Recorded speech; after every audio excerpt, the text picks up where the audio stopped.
திமுக ஆட்சியில் செயல்படுத்தப்படும் திட்டங்களை உலகமே வியந்து பாராட்டி வருகிறது.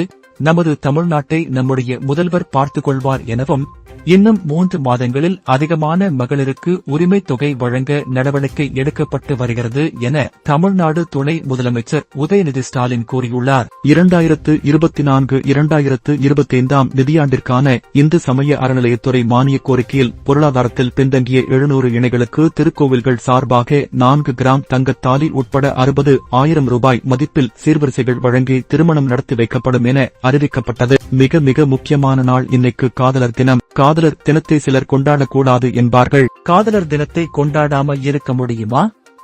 இங்கு இருக்கக்கூடிய ஒவ்வொரு இணையர்களும் நல்ல காதலர்களாக, நண்பர்களாக இருக்க வேண்டும். 1,80,000 கோவில் நிலங்கள் இந்து சமய அறநிலையத்துறையால் மீட்கப்பட்டுள்ளது. இதுவரை 2022 ஆண்டு முதல் கிட்டத்தட்ட 1,800 திருமணங்கள் நடத்தப்பட்டுள்ளது. இன்னும் 700 திருமணங்களை நடத்த ஏற்பாடு நடைபெற்று வருகிறது.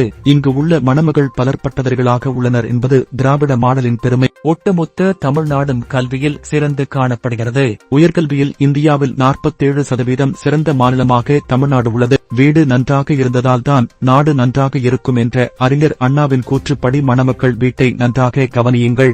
நாட்டை காக்க முதல்வர் பார்த்துக் கொள்வார். திமுக ஆட்சியில் செயல்படுத்தப்படும் திட்டங்களை உலகமே வியந்து பாராட்டி வருகிறது. இங்கு இருக்கும் மணமக்கள் தங்களது இல்லத்தை பார்த்துக் கொள்ள வேண்டும். நாட்டை நம்முடைய முதல்வர் பார்த்துக் கொள்வார். பெண்களுக்கு இலவச பேருந்து பயணத் திட்டம், புதுமை பெண் திட்டம், தமிழ் புதல்வன் திட்டம் என பல திட்டங்கள் செயல்படுத்தப்பட்டு வருகிறது. இலவச பேருந்து பயணத் திட்டம் மூலம் ஒவ்வொரு மகளிரும் மாதம் குறைந்தபட்சம் 900 ரூபாயை சேமிக்கிறார்கள். எல்லாவற்றிற்கும் மேலாக சிறப்பான ஒரு திட்டத்தை தமிழ்நாடு முதலமைச்சர் ஸ்டாலின் செயல்படுத்தி உள்ளார். அதுதான் கலைஞர் மகளிர் உரிமை தொகை திட்டம். ஒவ்வொரு மாதமும் 1,15,00,000 மகளிருக்கு 1000 ரூபாய் சென்று கொண்டிருக்கிறது. மேலும் முதலமைச்சரின் அறிவுரையை பெற்று இன்னும் 3 மாதங்களில் அதிகமான மகளிருக்கு உரிமை தொகை வழங்க நடவடிக்கை எடுத்துக் கொண்டு வருகிறது என்றார் துணை முதலமைச்சர் உதயநிதி ஸ்டாலின்.